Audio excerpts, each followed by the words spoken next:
Hi guys, well we're here at Nürburgring and we've got who else but Andy Preuninger, who knows this car very, very well, the GT3 RS in the background. Andy, we've heard so much about this car. You've been on the record for the last 3 months flat out around the world talking about what this car has to offer for us. But as a Porsche customer, as well as clearly a Porsche fan and a Porsche owner of this car eventually, I just want to talk about some of the emotions, if that's all right, about how you got to where you did on this car in terms of design and processes. First of all, I have an interesting question about cabin noise and RPM, acoustics, because that fascinates me, how loud it is, but also how the balance is sensational.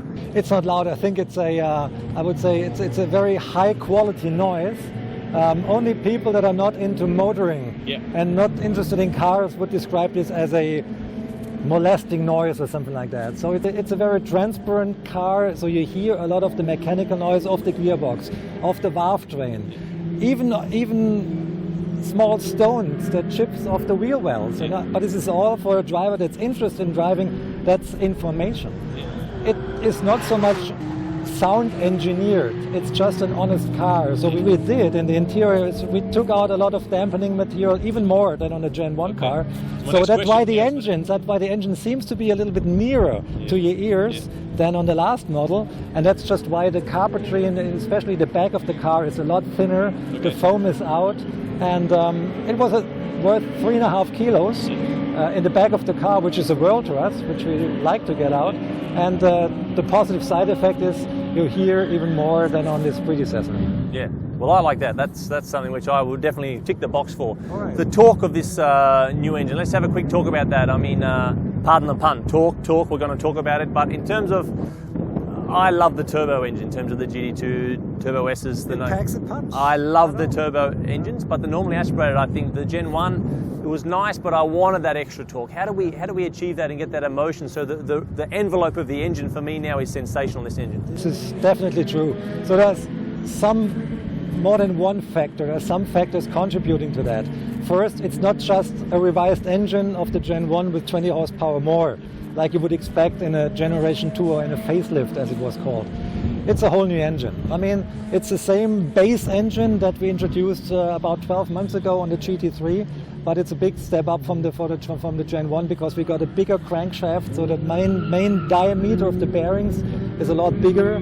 We got a different oil sump system in the car. We got a different valve train. We use a rigid valve train, so we don't have any more hydraulical valve adjusters that offer resistance. And in the old engine, we pumped like 120 liters of oil in a minute.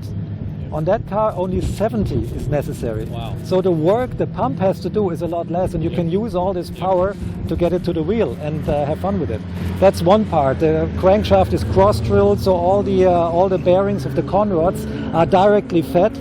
So that's why everything works a little bit more efficient in that engine. And the overall result is an engine that revs higher, revs more explosively, and offers more torque. And that's what you feel as a driver, especially not under full throttle, but under part throttle as well. And normally you're always mostly on part throttle, and that's where this engine really shines. Yeah.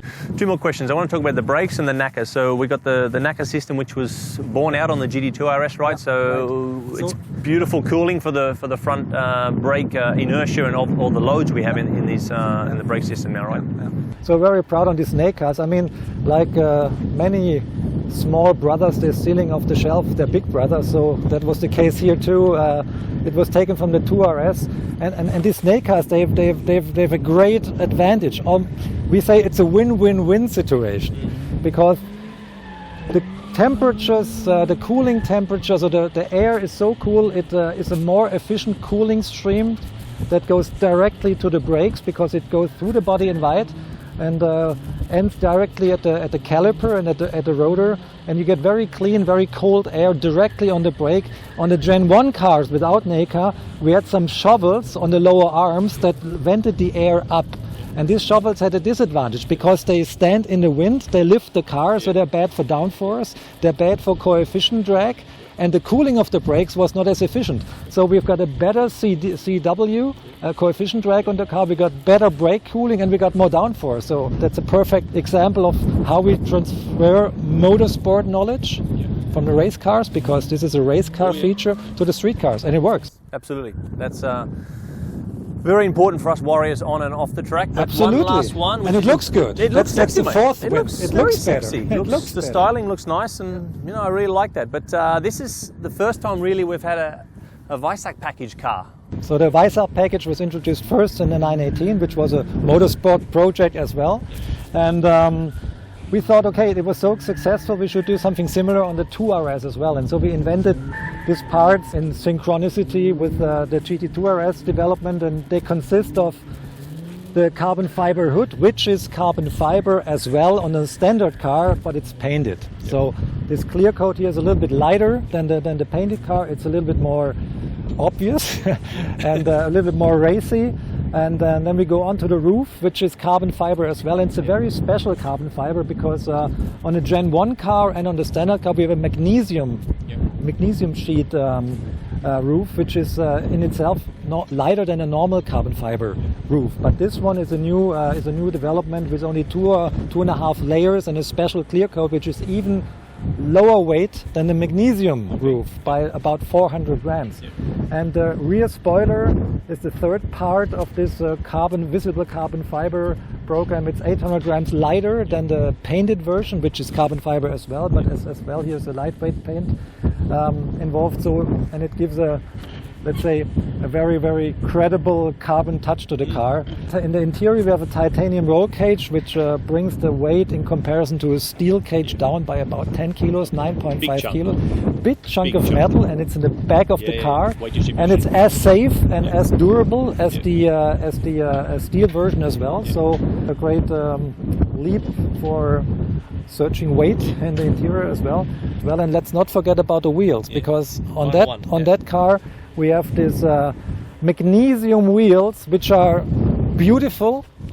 They're not supposed to be beautiful because this is the most lightweight design you can have, because this is the motorsport design, and motorsport design is not motorsport wheels do not look like that because they like to be beautiful, because it's just the best compromise between rigidity, structural rigidity, and weight. Yes. And they're made from magnesium, and you save 11.5 kilos in comparison to the already very light aluminum wheels that come stock with the car.